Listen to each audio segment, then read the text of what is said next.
encuentra una verdad profunda. Y hoy vamos a considerar una de esas paradojas. Leamos de inmediato las palabras de Jesús del Sermón del Monte, en Mateo capítulo 5 y versículo 4. Es un corto. Bienaventurados los que lloran, porque ellos recibirán consolación.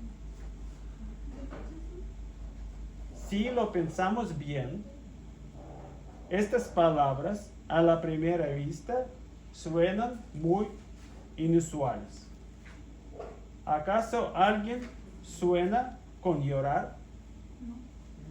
¿Acaso alguien se despierta por la mañana pensando que bueno sería hoy pasar por una tristeza o una pérdida? No. Claro que no, ¿sí? Y cuando hablamos de llanto, pensamos en el dolor, la pérdida de seres queridos, las decepciones, las circunstancias difíciles, las enfermedades, los sufrimientos. El llanto siempre está relacionado con algo que hace sufrir a la persona, ¿verdad? Y precisamente por eso las palabras de Jesús parecen tan sorprendentes. Él no dice, bienaventurados los fuertes, bienaventurados los exitosos, o bienaventurados los felices. Él dice, bienaventurados los que lloran. ¿Cómo es posible? ¿Dónde está aquí la felicidad? ¿En qué consiste la bendición? ¿Por qué una persona que llora es llamada bienaventurada? Precisamente en este consiste la paradoja de hoy, que trataremos de comprender. Pero intentemos entender un poco qué significa realmente la palabra bienaventurado. Sí, es una palabra muy interesante. Y la mayoría conoce que antes de hacer la prédica en español, yo hago en ruso y después tradujo. Pero, sí, para mí es más fácil, pero de vez en cuando no puedo traducir algunas palabras porque existen en ruso y no existen en español, o existen también, pero tiene un poco otro sentido. Es complicado. Y aquí esa palabra, bienaventurado. Pero, por ejemplo, en ruso la palabra bienaventurado suena блаженный. Es una palabra que no usemos en la vida cotidiana. Creo que los jóvenes, sí, aquí tenemos jóvenes, en realidad nosotros tampoco la utilizamos. Díganme con sinceridad, ¿alguno de ustedes la usa cuando habla o escribe a otras personas? No. ¿Alguna vez han dicho, hoy me siento muy блаженный o muy bienaventurado? Claro que no. Pero la mayoría de nosotros, como en español, leemos la Biblia en español y ahí encontramos la palabra esa, bienaventurados. Es una palabra muy interesante. Los hispanohablantes tampoco lo usan normalmente en la vida diaria. Si por la calle le dijeran a alguien, eres bienaventurado, probablemente se sorprendería. Lo normal sería decir feliz, afortunado, contento, pero bienaventurado, no. Y así que tanto en uso como en español estamos ante una palabra muy especial. Yo no sé, verdaderamente no sé si en inglés ocurre exactamente lo mismo. ¿Sí esa palabra? No utilizo. La versión en inglés dice bless, bendecido. Bendecido. Entonces sí, yo so utilizo. no hay una palabra equivalente a bienaventurado, sería bless, bendecido. Vale. Pero entonces es otro sentido. Otro. Sí, tiene otro sentido. Pero cuando escuchamos pero también encontré otra palabra que parece en español, suena como beato. Significa lo mismo bienaventurado.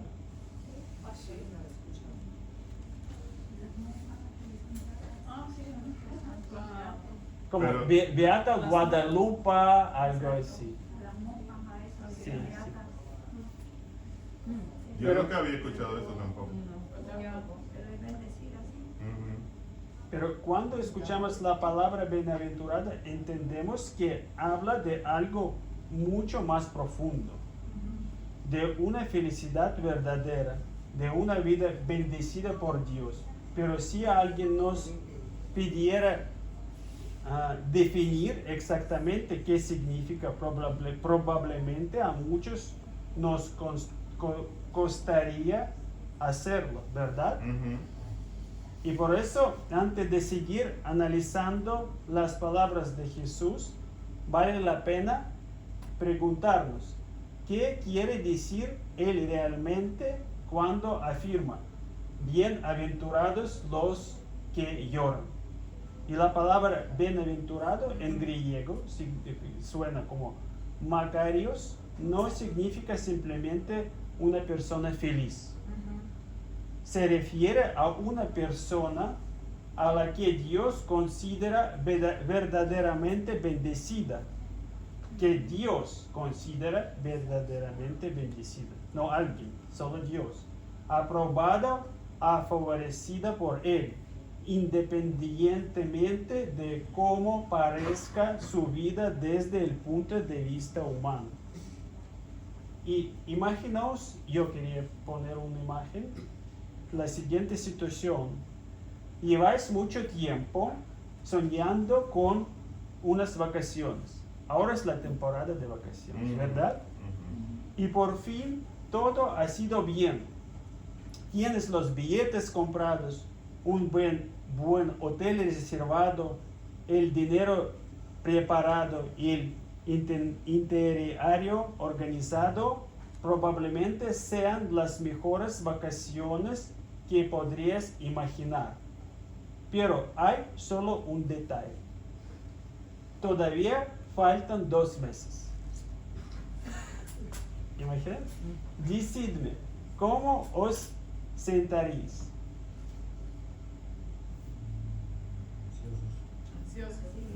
Sí, seguramente cada día crecería vuestra ilusión, ¿sí? ¿Verdad? Todos los días miraría la Si empezarías a contar los días, hablarías con vuestros amigos. Yo escuché de vez en cuando en transporte público cuando las personas ya están hablando sobre sus vacaciones que todavía no han pasado, que tengo reservado un hotel, etcétera, cosas. Bueno, hablaríais con vuestros amigos, miraríais fotos del lugar al que vais a ir y imaginaríais cómo vais a descansar. Y sin embargo, las vacaciones todavía no han llegado.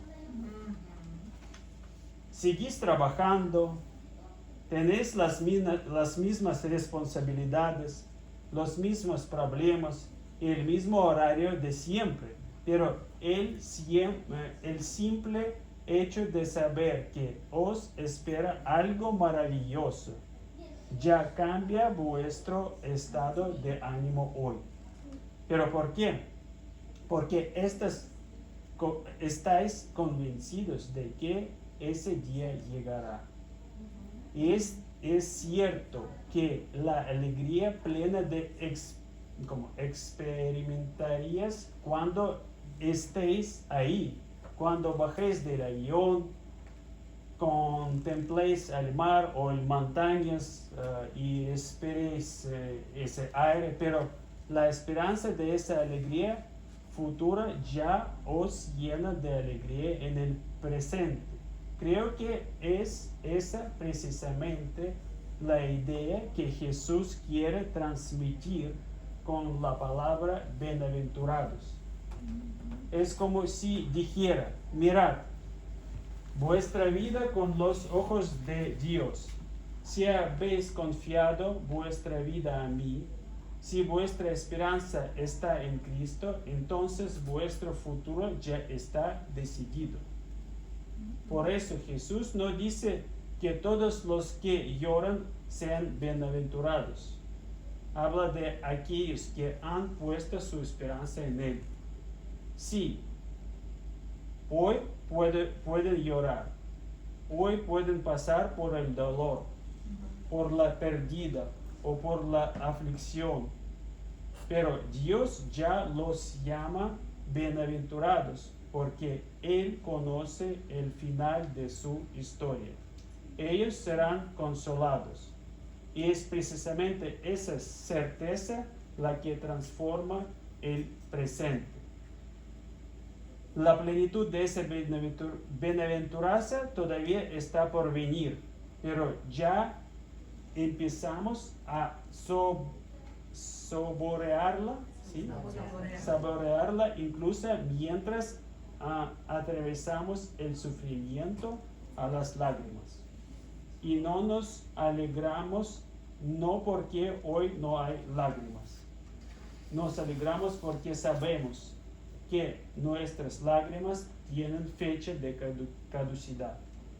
Dios ya ha señalado el día en que enjugará toda lágrima de sus ojos. Está escrita en Apocalipsis 21, versículo 4. El consuelo del mundo, quiero hacer una comparación, el consuelo del mundo frente al consuelo de Dios. ¿Por qué hablamos de una paradoja? Porque no todo el mundo cree en Jesucristo.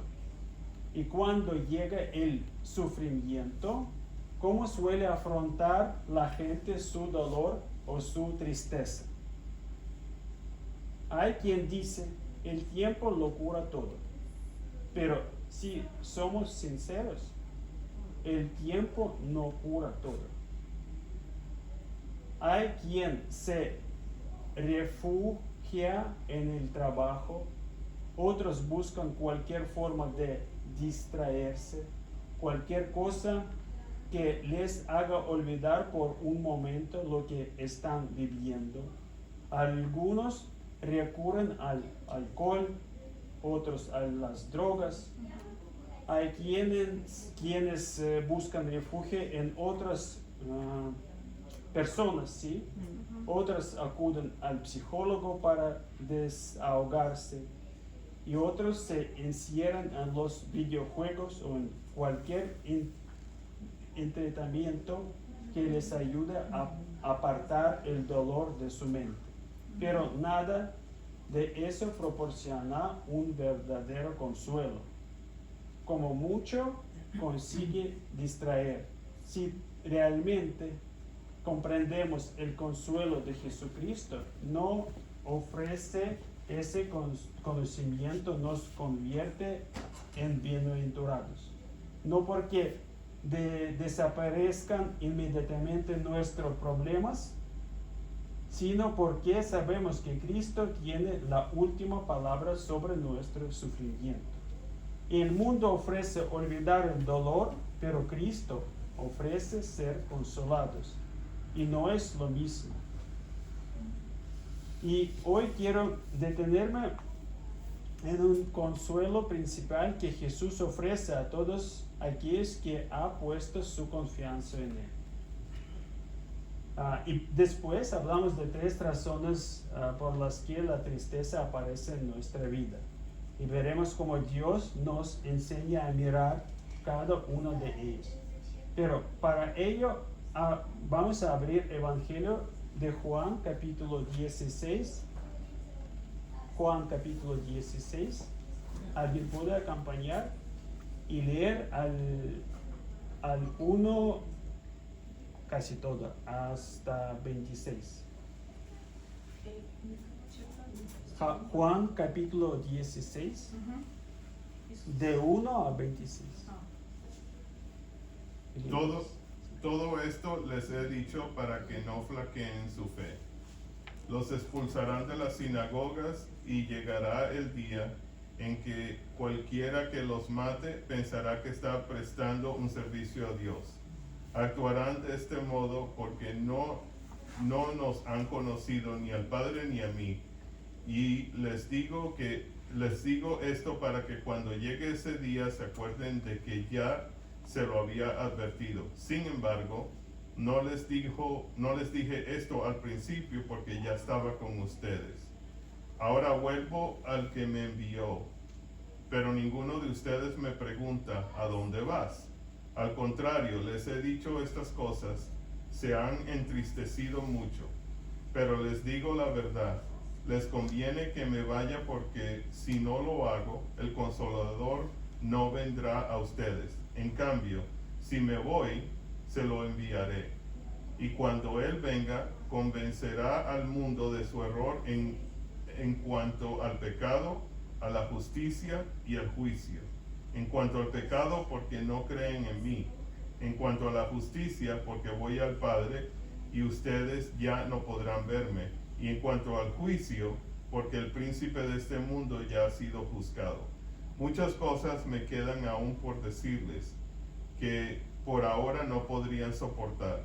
Pero cuando venga el Espíritu de la verdad, Él los guiará a toda la verdad, porque no hablará por su propia cuenta, sino que dirá solo lo que oiga y les anunciará las cosas por venir. Él me glorificará porque tomará de lo mío Él me glorificará porque tomará de lo mío y se lo dará a conocer a ustedes. Todo cuanto tiene el Padre es mío. Por eso les dije que el Espíritu tomará de lo mío y se lo dará a conocer a ustedes. Dentro de poco ya no verán, pero un poco después volverán a verme. Algunos de sus discípulos comentaban entre sí, ¿qué quiere decir con eso de que dentro de poco ya no me verán y un poco después me volverán a verme? ¿Y por qué voy al Padre? ¿Y por qué voy al Padre? Luego insistían, ¿qué quiere decir con eso de dentro de poco? No sabemos de qué habla.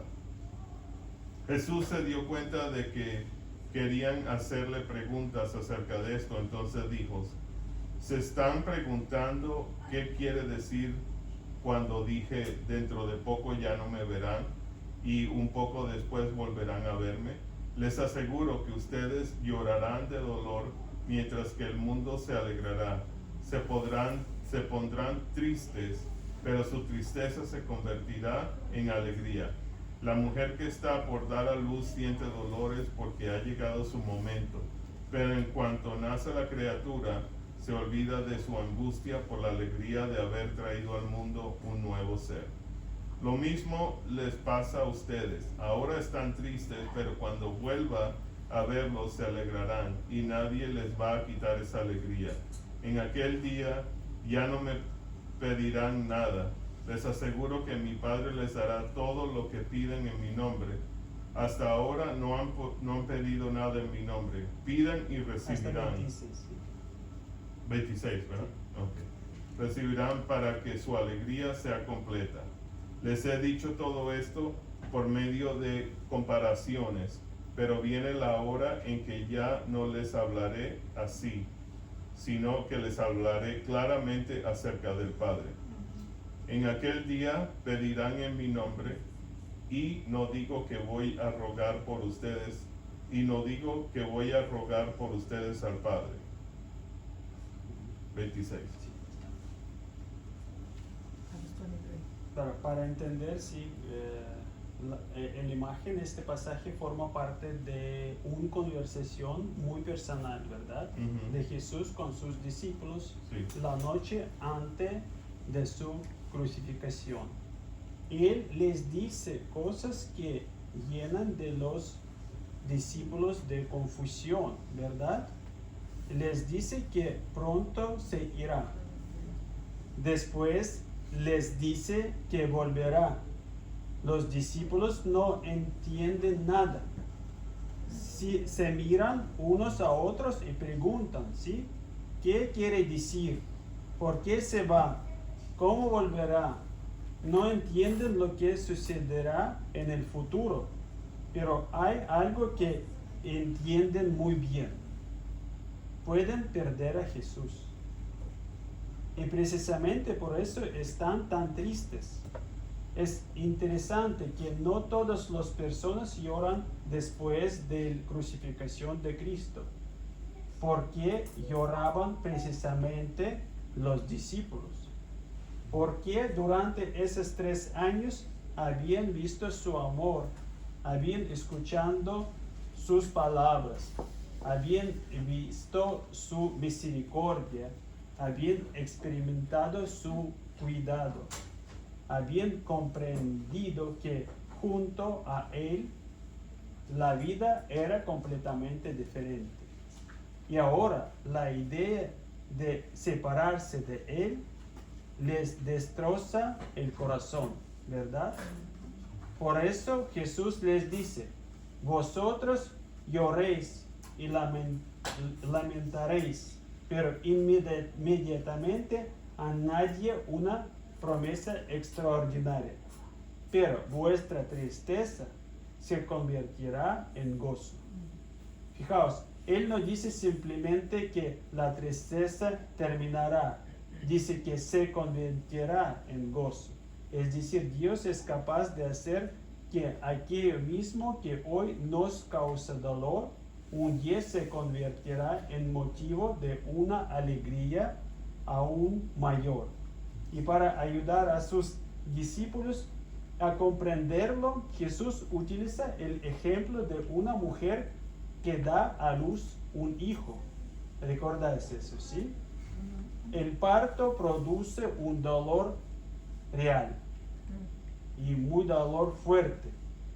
Pero cuando la madre toma al niño en sus brazos, el dolor anterior se ve de una manera completamente diferente. Sí. No porque el dolor no haya existido, sí existió, pero la alegría fue tan grande que cambió por completo la manera de recordar aquel sufrimiento. Y después Jesús pronuncia unas palabras todavía más importantes. Ahora tienes tristeza, pero os volveré a ver y se gozará vuestro corazón y nadie os quitará vuestro gozo. El mayor consuelo del cristiano no es que un día desaparezca el dolor. El mayor consuelo es que un día estaremos con aquel que nos ama más que nadie. Y ahora vamos a ver 3 tipos de tristeza. La primera causa de la tristeza según Dios. Interesante, ¿sí? Existe una clase de tristeza a la que el mismo Dios nos llama. Suena sorprendente, ¿verdad? Pero vamos a ver con más detalles. Estamos acostumbrados a pensar que Dios quiere que estemos siempre sonreídos, siempre contentos y que nunca pasemos por momentos de tristeza. Pero el apóstol Pablo dice algo muy distinto. Y vamos a leer 2 Corintios capítulo 7 de 8 a 10. ¿Alguien puede acompañar? Porque aunque os contristé con la carta, no me pesa. Aunque entonces lo lamenté, porque veo que aquella carta, aunque por algún tiempo os contristó, ahora me gozo, no porque hayáis sido contristados, sino porque fuisteis contristados para arrepentimiento, porque habéis sido contristados según Dios, para que ninguna pérdida padecieseis por nuestra parte. Hasta el 10, ¿verdad? Sí. Porque la tristeza que es de Dios, que es según Dios, produce arrepentimiento para salvación, de que no hay que arrepentirse por la tristeza del mundo, pero la tristeza del mundo produce muerte. Amén. Pero hay que un poco aclarar. Antes de este pasaje, Pablo había escrito una carta muy dura a la iglesia de Corinto. Tan dura que entristeció a los creyentes. Y al principio, el propio Pablo también sufrió por ello. ¿A quién le gusta entristecer a otras personas? Probablemente a nadie, ¿sí? Todos queremos que después de hablar con nosotros, las personas se marchen animados, fortalecidos y alegres. Y Pablo también lo deseaba, pero después vio el resultado y entonces dice unas palabras sorprendentes. Ahora me alegro. ¿Por qué? No porque ellos hubieran sufrido, sino porque aquella tristeza los llevó al arrepentimiento. Ahí está la diferencia. Dios nunca se complace en nuestro dolor, pero sí puede utilizar el dolor para sanar nuestro corazón. Pablo dice que existen dos clases de tristeza de ese tipo. Pero la primera es la tristeza según Dios. Es la que lleva a una persona a mirar su vida con sinceridad, a reconocer su pecado, a dejar de justificarse, a reconocer cuánto necesita la misericordia de Dios y acudir a Cristo. Esa tristeza siempre tiene un propósito. No deja a la persona caída en el suelo, la levanta, la conduce al arrepentimiento. El arrepentimiento conduce a la vida. Pero existe también otra clase de tristeza. Pablo la llama la tristeza del mundo, ¿sí? Como hemos leído. También está relacionada con el pecado, pero no lleva a la persona a Cristo. La hace mirarse únicamente a sí mismo, a sí misma. Lo he estropeado todo. Soy una persona horrible. Ya no hay esperanza para mí. No es la culpa mía. Esta tristeza no sana, destruye. Quizá el ejemplo más claro sea el de Pedro y Judías. Los dos pecaron, los dos sintieron un profundo remordimiento. Los dos lloraron, pero a partir de ahí sus caminos fueron completamente distintos. Pedro llevó su dolor a Cristo. Judas se quedó solo con su dolor, pero recibió el perdón. Pedro recibió el perdón. Judas cayó en la desesperación.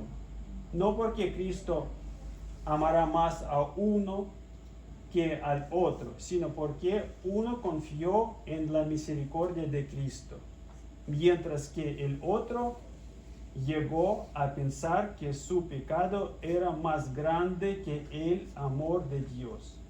Por eso Pablo dice, la tristeza según Dios produce un arrepentimiento que lleva a la salvación, de la que no hay que arrepentirse. Creo que muchos creyentes tienen miedo de esta clase de tristeza, ¿verdad? Me refiero precisamente a la tristeza que produce Dios.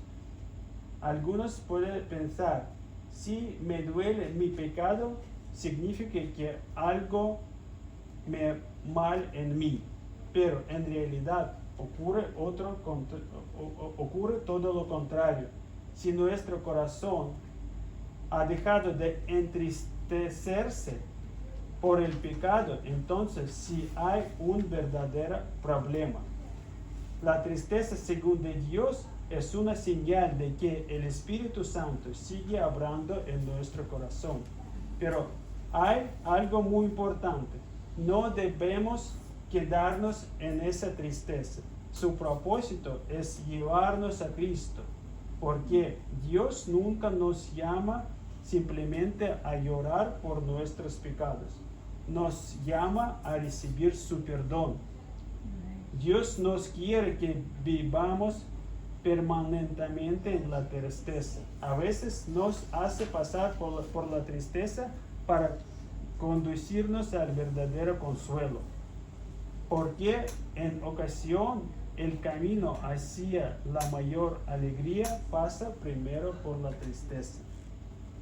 Pero vamos a ver más adelante, la segunda causa de nuestro llanto, el sufrimiento.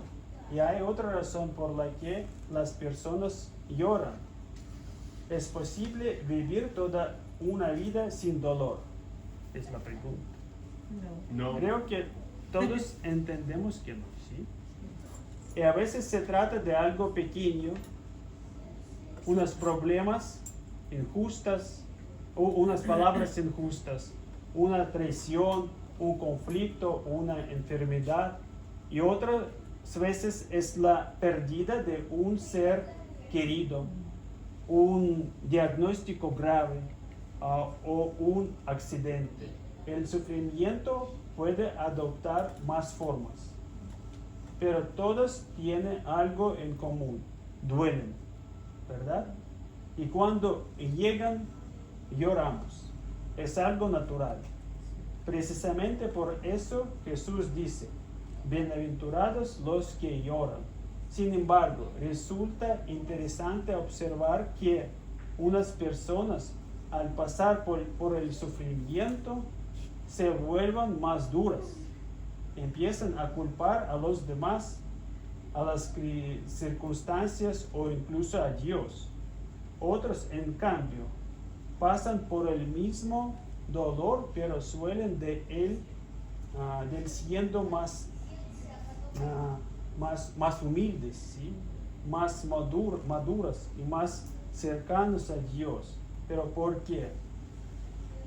La respuesta nos da el apóstol Pablo en Romanos capítulo 5, de 3 a 5. ¿Alguien puede leer? Capítulo 5, de 3 a 5. Y no solo esto, sino que también nos gloriamos en las tribulaciones, sabiendo que la tribulación produce paciencia, y la paciencia prueba, y la prueba esperanza, y la esperanza no avergüenza, porque el amor de Dios ha sido derramado en nuestros corazones por el Espíritu Santo que nos fue dado. Amén. Son unas palabras extraordinarias, ¿sí? Pablo no dice que el sufrimiento sea agradable. Tampoco dice que un cristiano deba alegrarse del dolor. Lo que dice es que podemos alegrarnos en medio de sufrimiento porque sabemos que Dios lo utiliza para realizar en nosotros una obra muy importante. Quiero ponernos un ejemplo. Es mi ejemplo. Cuando mi hijo era pequeño, tendría unos 5 años, se cayó en el colegio y sufrió una grave lesión en la cara. Me llamaron de urgencia para que fuera al hospital.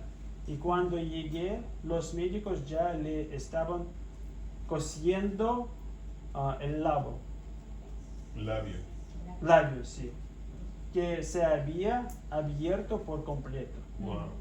Y me dio la impresión de que lo estaban haciendo sin anestesia, porque no había ninguna señal que se le hubieran puesto.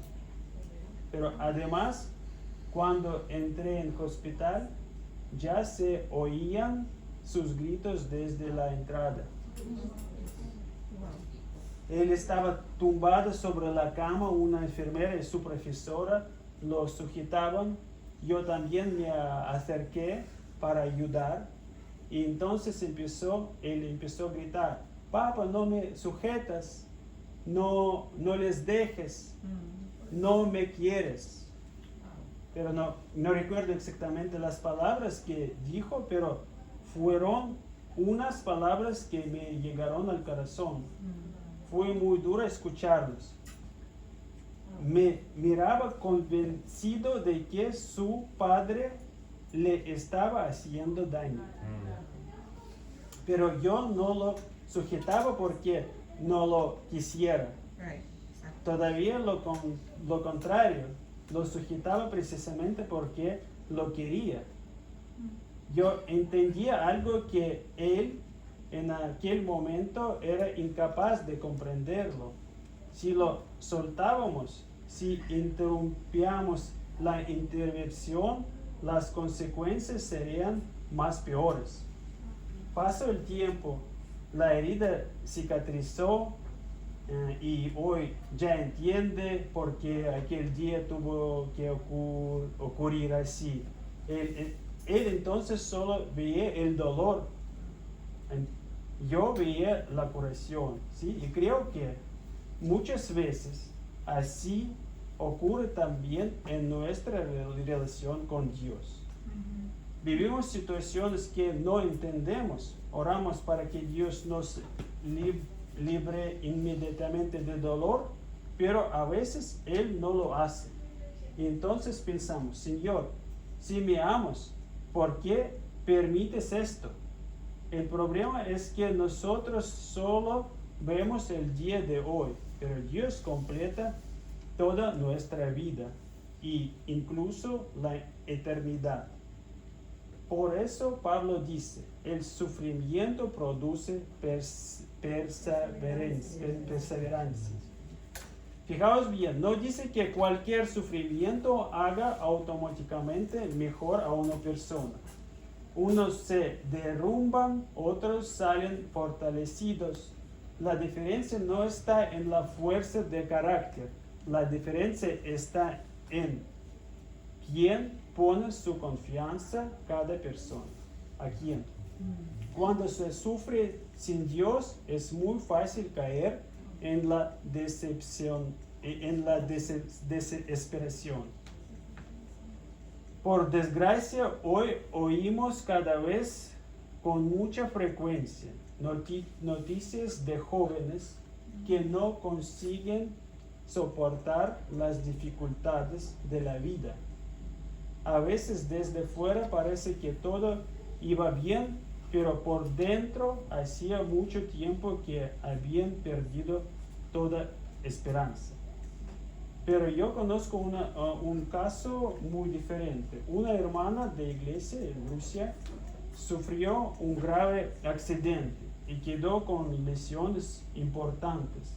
Mientras aún se estaba recuperando, un conocido, ella, fue a verla al hospital y le dijo, después de lo que te ha pasado, estoy todavía más convencido de que Dios no existe. Si Dios existiría, jamás habría permitido algo así. De vez en cuando escuchamos eso, ¿sí? Claro. Siempre. Ella le respondió con toda tranquilidad, yo tampoco sé por qué ha ocurrido esto, pero sí sé una cosa, Dios me ama. Y aunque hoy no comprenda sus planes, sigo confiando en Él. Amén. Aquella situación no respondió a todas sus preguntas, pero le permitió conocer a Dios de una manera mucho más profunda. Y a través de aquella prueba aprendió a confiar todavía más en Cristo. Y precisamente de esto es hablando Pablo. La perseverancia produce madurez espiritual y la madurez produce esperanza. Y no la esperanza de que esta vida nunca más volveremos a sufrir, sino la esperanza de que Dios nunca nos abandonará en medio del sufrimiento. Y después Pablo añade unas palabras maravillosas. El amor de Dios ha sido derramado en nuestros corazones por el Espíritu Santo. ahí está la verdadera consuelo. Durante el sufrimiento, Dios no siempre cambia inmediatamente las circunstancias, pero siempre quiere permanecer a nuestro lado, ¿verdad? Es como para el mundo, el sufrimiento es una señal de que Dios no existe o de que nos ha dejado la espalda. Para un discípulo de Cristo, el sufrimiento es muchas veces el lugar donde tiene el encuentro más profundo con Dios. Vamos a ver la tercera causa de la tristeza. Es el amor por los demás. Pero antes de todo, quería preguntar, ¿qué es lo que predica el mundo hoy? Piensa primero en ti, Sí, ¿verdad? claro. Lo importante es que tú estés bien. No cargues con los problemas de los demás. Vives para ti mismo. ¿No es verdad? Sí. Parece que sí. Y sabes que poco a poco, yo veo, va influyendo en nosotros. El corazón se va cerrando cada vez más. Dejemos de fijarnos en el dolor de los demás. Y a veces porque tenemos miedo de sufrir nosotros mismos. Otras veces porque no sabemos cómo ayudar. Y en muchas ocasiones porque estamos tan ocupados con nuestra propia vida que ya no nos quedan fuerzas ni tiempo para los demás. Pero Cristo nos muestra un camino completamente distinto. Él no pasaba de largo ante el sufrimiento de las personas. Se detiene, se compadecía, lloraba y quiere que nuestro corazón se parezca cada vez más al suyo. Por eso cuando nos damos cuenta de que nos hemos vuelto indiferentes, de que el dolor ajeno ya no nos conviene, lo mejor que podemos hacer no es fingir que todo va bien, sino acudir a Dios y decirle con sinceridad: Señor, mi corazón se ha endurecido. Enséñame a amar como tú amas. Ayúdame a ver a las personas con tus ojos. A veces yo mismo me sorprendió pensando que mi corazón se ha endurecido. ¿Os pasa también a veces con Ya, vosotros? sí. Y sabéis, hay una tercera razón por la que diría yo, un discípulo de Cristo debería llorar. Y quizás sea la tristeza más sorprendente de todos. Es una tristeza que no nace por uno mismo, es una tristeza por los demás. Y vamos a leer Romanos capítulo 9 de 1 a 4. ¿Alguien puede acompañar? Romanos 9 de 1 a 4. Verdad digo en Cristo, no miento, y mi conciencia me da testimonio en el Espíritu Santo, que tengo gran tristeza y continuo dolor en mi corazón, porque deseara yo mismo ser anatema, separado de Cristo por amor a mis hermanos, los que son mis parientes según la carne, que son israelitas, de los cuales son la adopción, la gloria, el pacto, la promulgación de la ley, el culto y las promesas. ¿Hasta dónde? Hasta 4. El apóstol Pablo escribe aquí: tengo un gran tristeza y un dolor continuo en mi corazón, porque desearía yo mismo ser anátema. Qué fuerte, ¿sí? Separado de Cristo por amor a mis hermanos, los de mi propia raza. Qué palabras tan fuertes. En otro pasaje Pablo dice, como hemos leído anterior, alegraos en medio de los sufrimientos, ¿sí? Y aquí reconoce, tengo un dolor continuo en mi corazón. ¿Cómo es posible? Porque esta ya es una tristeza completamente distinta. No nace del miedo, ni del sentimiento de culpa, ni del propio sufrimiento, nace del amor. Y Pablo comprende que su pueblo está rechazando a Jesucristo. Comprende el precio de esa decisión. Y precisamente por eso le duele el corazón. Fijaos en un detalle, Pablo no se enfada con ellos. No los desprecia, no dice, pues que reciban lo que se merecen. No, él llora. ¿Por qué? Porque los ama. Y por eso el amor siempre hace vulnerable a una persona.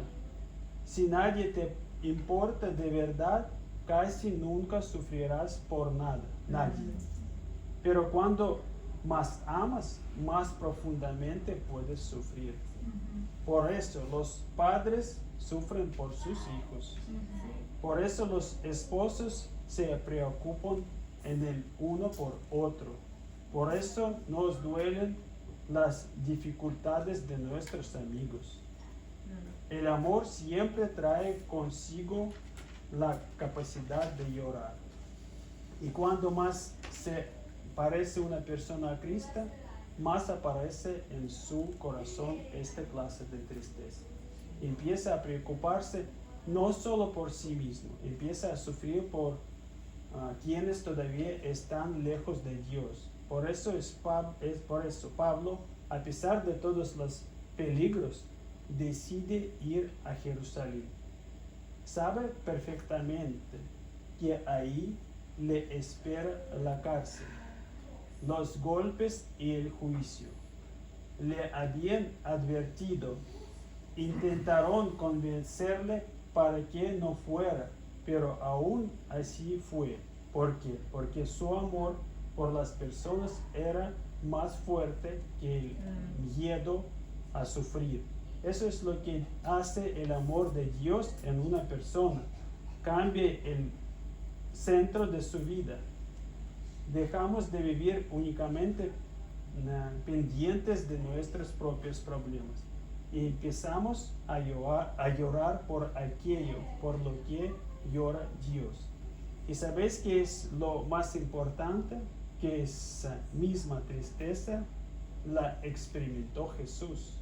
Él lloró por Jerusalén, vio a un pueblo que rechazaba a su Salvador y su corazón estaba lleno de compasión.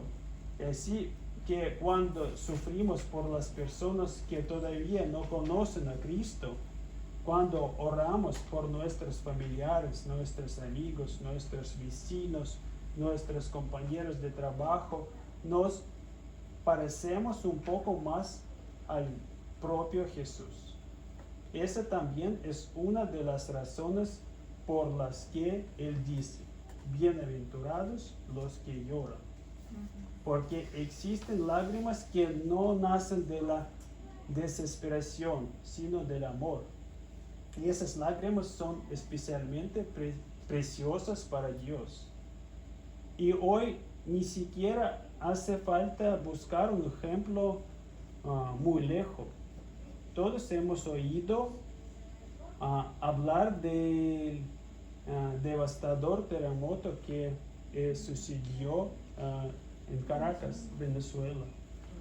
Para la mayoría de la gente es simplemente otra noticia que dentro de unos días desaparecería de los titulares de la lente.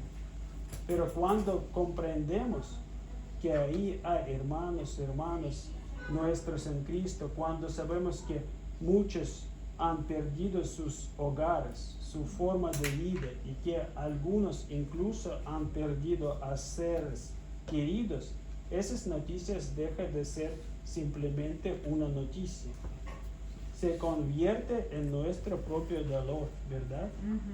Por eso la iglesia ora, por eso pensamos cómo podemos ayudar.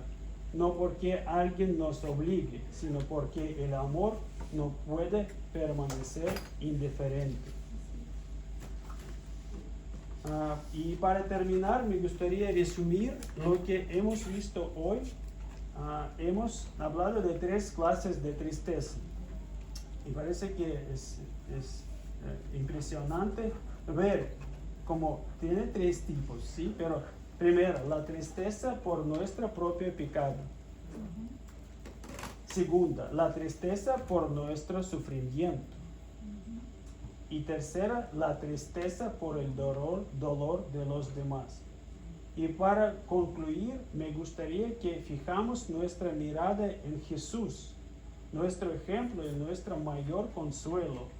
Y vamos a leer Hebreos capítulo 5 de 7 a 9.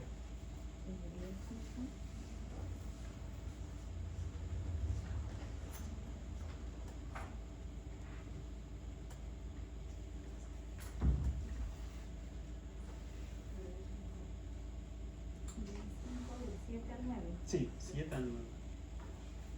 Cristo en los días de su carne, ofreciendo ruegos y súplicas con gran clamor y lágrimas al que le podía liberar de la muerte, fue oído a causa de su temor reverente. Y aunque era hijo, por lo que padeció, aprendió la obediencia. Y habiendo sido perfeccionado, vino a ser autor de la eterna salvación para todos los que le obedecen. Gracias. Estas palabras nos muestran una verdad extraordinaria. Jesús es el Hijo de Dios.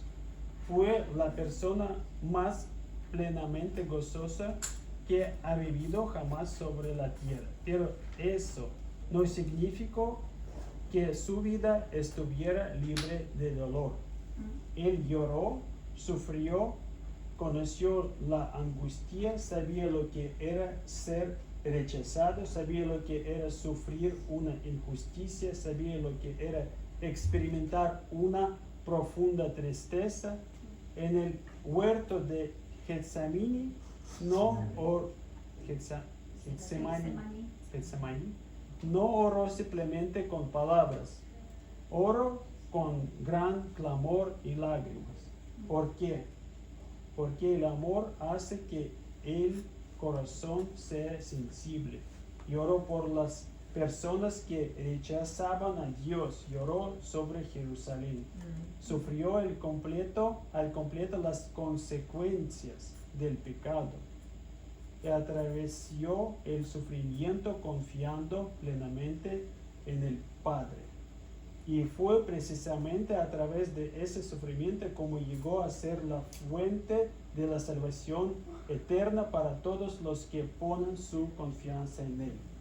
Por eso, el cristianismo no nos promete una vida sin tristeza.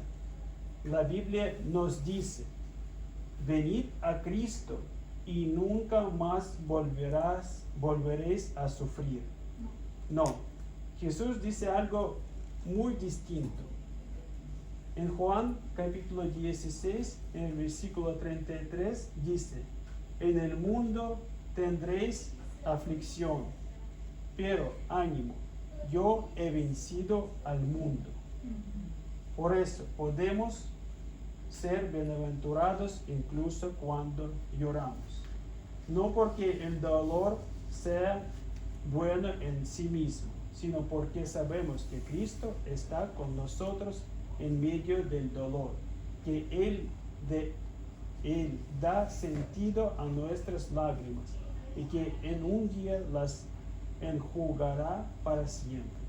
Mientras tanto, Él nos llama a llorar por aquello por lo que Él mismo lloró, por nuestro pecado, por el sufrimiento que atravesamos y por las personas que todavía necesitan conocer su amor.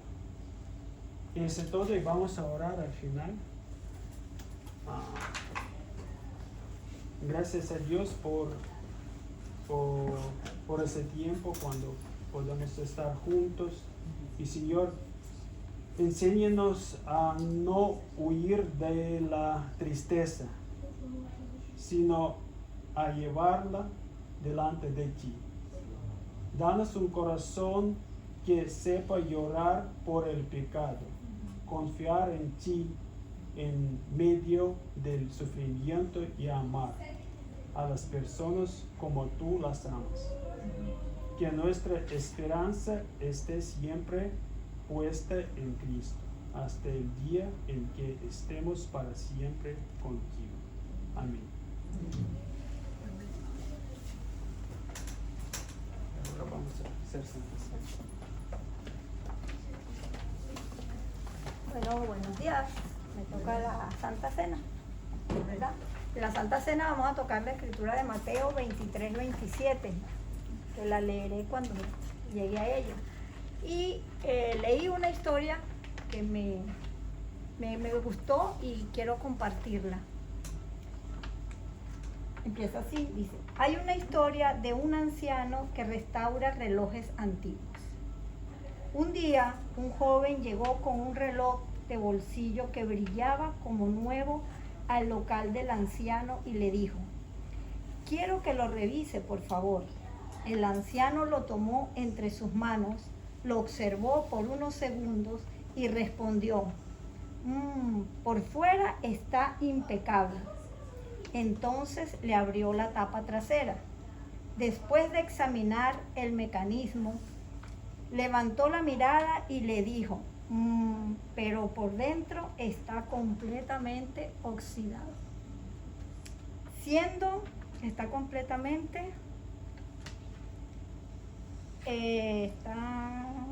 completamente oxidado. Okay. Si no limpiamos el mecanismo, de nada sirve pulir la cáscara. Tarde o temprano dejará de funcionar, le dijo el anciano.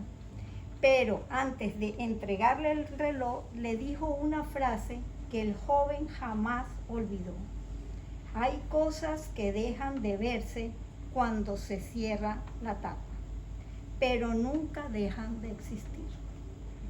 Esto me llevó a pensar, y saben, creo que a veces nosotros hacemos exactamente lo mismo. Pulimos nuestra imagen, cuidamos nuestras palabras, procuramos que todo se vea bien, sonreímos, citamos versículos, pero por dentro quizás llevamos heridas sin sanar, orgullo, resentimiento, pecado oculto o una vida muy distinta a la que mostramos por fuera.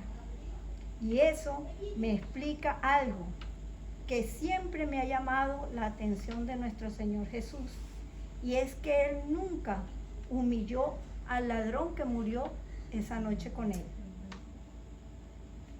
y que nunca avergonzó a la mujer sorprendida en adulterio. Él a los dos les ofreció gracia, les ofreció misericordia. ¿Por qué? Porque habían reconocido de su necesidad de Él, de su necesidad de Dios, de que tenían que buscar a Dios. Pero cuando se encontraron cuando Jesús se encontraba frente a los fariseos, que parecían impecables por fuera, mientras escondían un corazón endurecido, sus palabras fueron muy diferentes a las que tuvo con el ladrón y a las que tuvo con la mujer adúltera. Él les dijo, y aquí está la escritura, Mateo 23, versículo 27. ¿Qué aflicción les espera, maestros de la ley religiosa y fariseos hipócritas?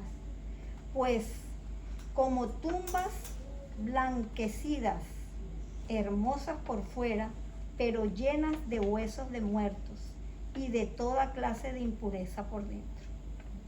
Jesús fue tan fuerte con ellos porque el ladrón, a diferencia del fariseo, sabía que necesitaba ser salvado. La mujer, a diferencia de los fariseos, sabía que necesitaba ser perdonada. Pero el hipócrita, los fariseos, estaban convencidos de que no necesitaban cambiar. Y ahí está la verdadera diferencia, ahí está el verdadero peligro. No es el pecado que reconoces, sino el pecado que escondes detrás de una apariencia.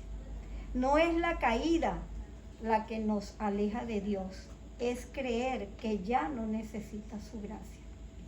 A Dios nunca le han impresionado las personas por su apariencia, porque Él no mira la apariencia, Él mira el corazón. Él no busca personas perfectas, Él busca personas como nosotros, siempre y cuando seamos sinceras y que tengamos el valor de decirle: Señor, aquí estoy, no vengo a impresionarte, vengo para que me transformes. Jesús nunca tuvo problemas con los pecadores que querían cambiar. Jesús tuvo problemas con los pecadores que fingían no necesitar cambiar. Y es aquí donde yo le digo, hermanos, pongamos nuestros miedos, pongamos nuestros pecados, nuestras cosas que llevamos nosotros y que solo las sabemos Dios y nosotros, porque a veces ni las confesamos, sino que las sabemos Dios y nosotros. Pongámoselas a Dios y pidámosle que nos ayude a sacar eso de nuestro corazón, a hacer como a Él le agrada, a hacer su voluntad, a ser fuertes. Y en este momento que voy a dar la Santa Cena, pues los invito a eso. Yo trabajo mucho, hermanos, mucho con mi orgullo. Yo soy muy orgullosa y a veces pienso que ya lo tengo solucionado. No, ya por actitudes que tengo a veces digo, no, ya no soy orgullosa. Pero me doy cuenta, después Dios me pone algo, yo digo, no, definitivamente sigo siendo orgullosa. Y a veces me hago juicios de personas y eso no está bien delante de los ojos de Dios. Y por eso quiero traerlo, porque entonces a veces uno piensa que está bien y no estamos tan bien. Y es como pasa con ese reloj. Cuando le pones la tapa otra vez, no se ve como en realidad estamos por dentro. Pero Dios sí que lo sabe, y como bien dijo Micaíl, a Dios le duele. A Dios le duele que cada uno de esas ovejitas que Él llamó a su rebaño, pues por no aceptar o por no reconocer la necesidad de Dios y de cambiar, pues se sigan oxidando y al final se dañen totalmente. Entonces, reflexionemos ahorita antes de tomar la Santa Cena y vayamos al Padre a pedirle que nos ayude a entender qué área de nuestra vida y en qué área de nuestra vida pues hay fallas o se está empezando a oxidar el reloj que llevamos aquí adentro, que es el corazón, para que nos ayude a cambiar. Acompáñenme en una oración antes de tomar la Santa Cena. Señor, hoy no queremos vivir dentro de una imagen, de una apariencia. Examina nuestro corazón, quita de nosotros toda máscara, todo orgullo, toda hipocresía y danos ese corazón humilde que necesitamos, Padre, para reconocer lo que necesita ser transformado. Gracias porque tu gracia siempre nos ha alcanzado y alcanza, Padre, al que se arrepiente de verdad. Señor, te ruego que bendigas el pan y el vino que vamos a tomar para que ese pacto que hizo nuestro Señor Jesús y esa sangre que derramó para el perdón de nuestros pecados, pues no haya sido en vano, mi Dios.